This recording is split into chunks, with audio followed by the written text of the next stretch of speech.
Hello friends, कैसे हैं आप सभी। वेलकम है आपका अपने फिटनेस चैनल @himayah221 में। सो डियर यूट्यूब फैमिली और जो भी अपनी इस फैमिली का न्यू सब्सक्राइबर, जो भी अपनी फैमिली का पार्ट बनते जा रहे हैं, उन सभी का न्यू ईयर के डे 2 पर वेलकम है।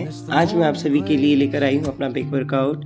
अपने बेक वर्कआउट में कुछ वर्कआउट मैंने यहाँ शामिल किए हैं, जिसमें मैंने सबसे पहले शुरू किया था stretching, then light dumbbell weight के साथ में कुछ अपना रोटेटिंग मूवमेंट और कुछ वार्म अप सेट्स। और यहाँ मैं आपको प्लेट हालू करती हुई दिख रही हूँ। ये है over head weighted plate rotating, जिससे कि आपका शोल्डर मसल, आपका स्पाइन, आपका कोर एक बार को रेडी हो जाता है कि आपको नेक्स्ट जो भी वर्कआउट करना है उसके लिए आप प्रिपेयर हो सकें। और इसके भी अपने को 3 से 4 सेट करने हैं। इसे करने का तरीका बहुत सिंपल है। आप कोई भी नॉर्मल आपको जो कंफर्टेबल लगे उस वेट की प्लेट ले लीजिए, देन अपने फेस के सामने फ्रंट में रखें, अपने हेड से बहुत ज़्यादा दूर नहीं, और उसको 10 टाइम क्लॉकवाइज और 10 टाइम एंटी क्लॉकवाइज इसके 3 से 4 सेट करें।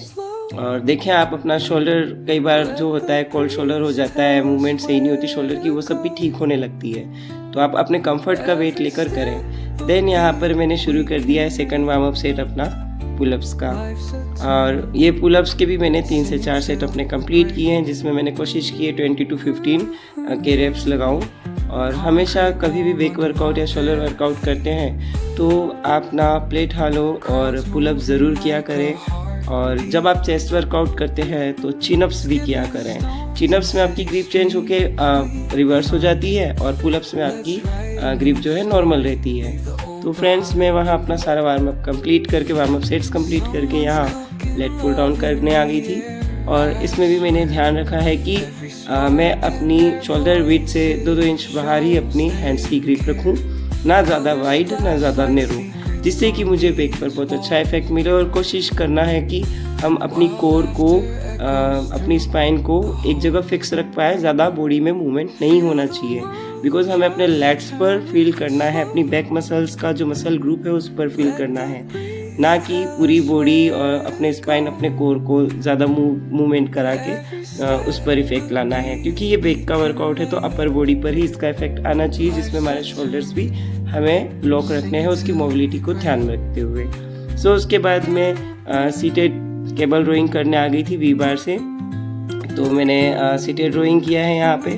और इन सभी वर्कआउट्स के मैंने 3 से 4 सेट अपने परफॉर्म किए हैं, जिसमें हमेशा की तरह मैंने 20 रेप से स्टार्ट करके जितना मैं अच्छे से कर पाई हूँ उतना मैंने टारगेट किया है।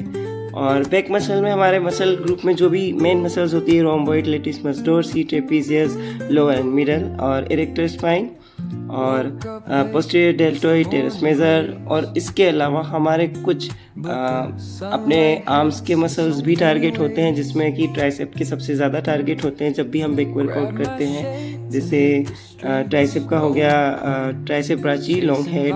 और आप मतलब डिपेंड करता है कि आप अपना वर्कआउट किस तरह से परफॉर्म कर रहे हैं, आपकी ग्रिप किस तरह की है, तो फिर उस पर आपका फिर फोरआर्म भी टारगेट होता है कई बार। और अगर आप अच्छे से कर रहे हैं तो आप देखेंगे कि ट्राइसेप और फोरआर्म जब भी बेक वर्कआउट करते हैं, बेंच थ्रो करते हैं, लेट पुल डाउन करते हैं और रोइंग करते हैं, तो उन सब में इनका भी मूवमेंट होता है और ये भी टारगेट होती हैं। बट डिपेंड कर रहा है कि आप अपने सही पोस्चर के साथ कर रहे हैं, बैठ के अपनी ग्रिप ठीक है या नहीं। कई बार हम वो नहीं करते तो फिर हमें उसकी जगह पेन होना शुरू हो जाता है। इसलिए हमेशा ध्यान रखें कि पहले अपना पोस्चर ठीक रखें, अपने अपर बॉडी की मूवमेंट को कम रखें। यहाँ मैं वी बार के साथ में ही रोइंग करने आ गई हूँ, जिससे मैंने अपने पूरी ट्रेपेजियस मसल का जो स्टार शेप होता है पूरा, उसको टारगेट करने का कोशिश किया है बेक में, कि मैं इसे अच्छे से टारगेट कर पाऊँ। और इसी तरह से हमें करना है कि जब भी हम बेक वर्कआउट करते हैं तो 2 से 3 वर्टिकल मूवमेंट्स कर लेने हैं वर्कआउट के, और 2 से 3 हॉरिजेंटल मूवमेंट कर लेते हैं। और बाकी की नीचे लोअर, जैसे डंबल रोइंग हो गई, वी बार हो गया, टी बार हो गया, उसके भी हमें 2 से 3 मूवमेंट कर लेने हैं। ज़्यादा से ज़्यादा आप बेक वर्कआउट अगर कर रहे हैं तो 4 से 5 कोई आप इफ़ेक्टिव वर्कआउट ले लीजिए। और अगर डेडलिफ्ट हैवी वेट पर जाने का आपको शौक हो तो आप डेडलिफ्ट भी कर सकते हैं। मैंने उसकी जगह अपना बारबेल रोइंग किया था। तो मुझे जो कंफर्टेबल लगता है वो मैं करती हूँ। अगर मेरा कई बार ये रहता है मेरे पास थोड़ा टाइम होता है तो मैं सबसे लास्ट में अपना डेडलिफ्ट्स भी शुरू कर देती हूँ और उसके भी 3 से 4 सेट कंप्लीट करती हूँ। जैसे जैसे मतलब टाइम होता है, जैसा जैसा हमारे को टाइम मिल पाता है उस हिसाब से मैं काम करती हूँ। और डियर फ्रेंड्स, वर्कआउट के लिए मैं कहना चाहूँगी कि जितनी मेल बॉडी के लिए वर्कआउट ज़रूरी है उतना ही फीमेल बॉडी के लिए भी ज़रूरी है। तो ज़्यादा टाइम तो नहीं लूँगी मैं आपका, फिर भी मैं इतना शेयर करना चाहती हूँ कि हमारे यहाँ की फ़ीमेल्स जो है ना तो अपने डाइट पर प्रॉपर ध्यान देती हैं। वो मॉर्निंग में चाय बिस्किट खा लेंगी, दोपहर में भी कोई दाल सब्जी और रोटी खा लेंगी, और रात में भी उनका सेम ही रूटीन रहता है। ना तो वो प्रॉपर सैलेड्स वगैरह लेती है, ना ग्रीन्स लेती हैं, ना वो प्रोटीन्स नॉनवेज ले रही होती हैं, और फिर उनको शुरू हो जाती है बहुत सारी सी PCOD, PCOS, BP, डायबिटीज़, कई सारी मतलब बॉडी की फंक्शन में इशू आना और ये प्रॉब्लम्स। तो बेटर है कि आप अपने वर्कआउट पर ध्यान तो दें, लेकिन साथ ही साथ डाइट पर भी ध्यान दें।